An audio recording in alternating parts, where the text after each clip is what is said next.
পানাম নগর বাংলাদেশের এক ঐতিহাসিক স্থান, যা নারায়ণগঞ্জ জেলার সোনারগাঁওয়ের অন্তর্গত। এটি 15 শতকে প্রতিষ্ঠিত হয়েছিল এবং এক সময়ের বাংলার রাজধানী হিসেবে পরিচিত ছিল। এটি ছিল এক সময়ের সমৃদ্ধ বাণিজ্য কেন্দ্র এবং সংস্কৃতির প্রাণকেন্দ্র। পানাম নগর মূলত মুঘল আমল থেকে শুরু করে ঔপনিবেশিক যুগ পর্যন্ত ধনী ব্যবসায়ীদের আবাসস্থল ছিল।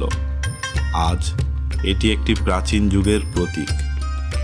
এই প্রাচীন শহরের ধ্বংসাবশেষে লুকিয়ে আছে ঐশ্বর্য, ঔপনিবেশিক ইতিহাস এবং কালের গল্প। এখানে রয়েছে 52টি পুরানো ভবন, যেগুলোর স্থাপত্য শৈলীতে মুঘল, ব্রিটিশ, ঔপনিবেশিক এবং স্থানীয় কারিগরদের শিল্পের সমন্বয়।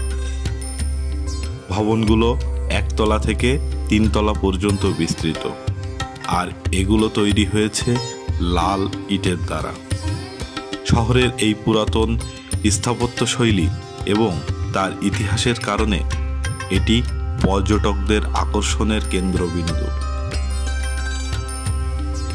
পানাম নগর মসলিন ও তুলার ব্যবসায়ীদের একটি সমৃদ্ধশালী কেন্দ্র হিসেবে 19 শতকে গড়ে ওঠে। পানামের প্রতিটি ভবন বাণিজ্যিক সাফল্য ও উচ্চাকাঙ্ক্ষার প্রতীক হিসেবে গড়ে উঠেছিল। তবে এই সমৃদ্ধি চিরস্থায়ী ছিল না। ঔপনিবেশিক নীতি পরিবর্তন এবং মসলিন শিল্পের পতন পানাম নগরের সম্পদ হানি ঘটায়। তারপর 20 শতকের মধ্যভাগে রাজনৈতিক অস্থিরতা ও দেশ বিভাগের ফলে শহরটি পরিত্যক্ত হয়ে পড়ে।